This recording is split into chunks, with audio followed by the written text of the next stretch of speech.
Dito nga sa game nito, habang kinukuha namin yung turtle, bigla kami pinasok ni Silvana. Kahit madami kami dito, pinasok pa rin niya kami at tumayo na nga muna ako. Pero nakuha ko pa yung turtle. Tinulungan ko na nga yung mga kasama ko dito para mapitas namin si Layla.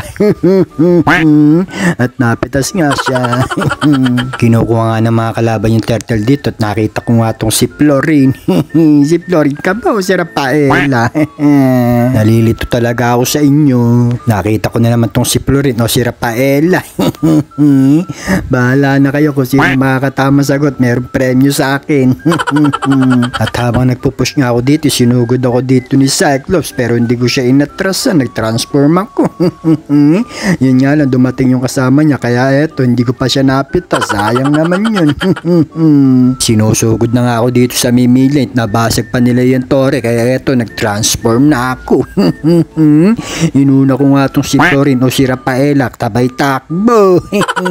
Magpupush nga lang kami dito at napansin ko nga dito yung dalawang kalaban kaya eto, nag-transform na agad ako. At napitas ko si Florin o si Rafaela at napitas ni Mia si Aulus. Tinulungan ko nga si Mia dito kasi malakas tong si Aulus at napitas pa nga niya, sabay takbo na ako. At dito nga sa midlane, pinasok na namin yung base ng kalaban kasi nga yung iba na wipe out na. Kaya eto, nanalo na kami. Maraming salamat sa panonood nyo.